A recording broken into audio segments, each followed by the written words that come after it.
ఏదైనా చంద్రబాబే కారణం. ఏదైనా కూడా anything negative happens to him, చంద్రబాబే కారణం. షర్మిల చంద్రబాబుతో చేతులు కలిపింది, సునీత చంద్రబాబుతో చేతులు కలిపింది, రేవంత్ అయినా మోడీ అయినా ఇంకొకరైనా ఎనీబడి చంద్రబాబే కారణం. జగన్మోహన్ రెడ్డి గారు, నాకు భయమేస్తుంది. మీరు అద్దంలో ముఖం చూసుకుంటే మీ ముఖం కనిపిస్తుందా, మీకు చంద్రబాబు గారి ముఖం కనిపిస్తుందా? ఒకసారి పరిశీలన చేసుకోండి. మీకు ఎందుకు ఇంత చంద్రబాబు గారి పిచ్చి పట్టిందో జనాలకు సమాధానం అవసరం. ఎందుకంటే అర్థం కావటం లేదు. సునీత ఇంత గట్టిగా ఈరోజు న్యాయం కోసం కొట్లాడుతుంటే మీరు చెప్పాల్సిన సమాధానాలు ఈ రోజు వరకు చెప్పటం లేదు. చెప్పకపోగా చంద్రబాబుతో మేము చేతులు కలిపామని చెప్తున్నారే, మీరెందుకు మీ గురించి సమాధానం చెప్పటం లేదు? సాక్షి టీవీలో, సాక్షి ఛానల్లో హార్ట్ అటాక్ అని ఎందుకు రాశారు?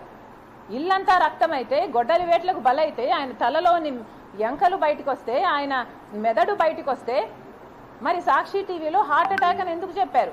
దానికి సమాధానం చెప్పండి. చంద్రబాబు గారు ముఖ్యమంత్రిగా ఉన్నప్పుడు సిబిఐ ఎంక్వైరీ అడిగిన మీరు వివేకానంద రెడ్డి గారి హత్య కేసులో ఆ తర్వాత సిబిఐ ఎంక్వైరీ ఎందుకు వద్దన్నారో దానికి సమాధానం చెప్పండి. అమాయకంగా నిలబడి చూస్తున్నాడు, ఆధారాలు తుడిపేస్తుంటే అని మేనమామ గారే చెప్తున్నారే, మరి దానికి ఏం సమాధానం చెప్తారో చెప్పండి. ఇవన్నీ మీ హస్తం లేకపోతే, అవినాష్ రెడ్డి హస్తం లేకపోతే ఎందుకు దాచిపెట్టుకోవాలనుకుంటున్నారు? ఎందుకు సమాధానం చెప్పటం లేదు? 5 సంవత్సరాలు అవినాష్ రెడ్డిని ఎందుకు కాపాడారు? మళ్ళీ అదే అవినాష్ రెడ్డికి అక్యూజ్డ్గా ఉన్న ఇన్కంబెంట్ ఎంపీకి మీరు ఎందుకు టికెట్ ఇస్తున్నారు? మీకు చంద్రబాబు గారు పిచ్చి పట్టిందేమో అని నాకు అనుమానంగా ఉంది. ఒకసారి అద్దం పంపిస్తున్నాను మీకు, దయచేసి అద్దంలో ముఖం చూసుకొని మీకు మీరు కనిపిస్తున్నారా లేక చంద్రబాబు గారు కనిపిస్తున్నారో ఒకసారి టెస్ట్ చేసుకోవాలి.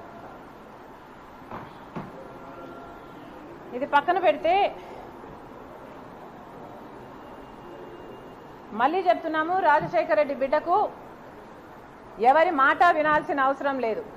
నేను ఈరోజు కాంగ్రెస్ పార్టీలో చేరాను, ఆంధ్ర రాష్ట్రానికి వచ్చాను అంటే దానికి కారణము కేవలము ఇక్కడ ప్రత్యేక హోదా కోసము ఒకవైపు చంద్రబాబు గారైనా ఒకవైపు జగన్మోహన్ రెడ్డి గారైనా కొట్లాడడం లేదు కాబట్టి.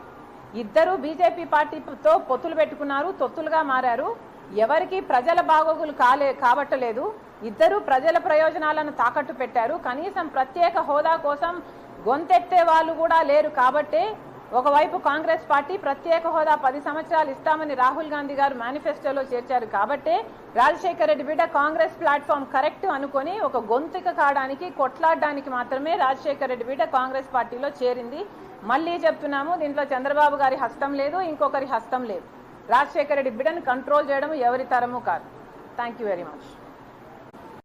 చూసుకొని మీకు మీరు కనిపిస్తున్నారా లేక చంద్రబాబు గారు కనిపిస్తున్నారో ఒకసారి టెస్ట్ చేసుకోవాలి. ఇది పక్కన పెడితే మళ్ళీ చెప్తున్నాము, రాజశేఖర రెడ్డి బిడ్డకు ఎవరి మాట వినాల్సిన అవసరం లేదు. కాంగ్రెస్ పార్టీ అధ్యక్షురాలుగా దీన్ని క్లారిఫై చేయడం నా బాధ్యత కాబట్టి మరొకసారి చెప్తున్నాము, నిజానికి రాజశేఖర రెడ్డి గారి పేరును సిబిఐ ఛార్జ్ షీట్లో చేర్చింది కాంగ్రెస్ పార్టీ కాదు. కాకపోగా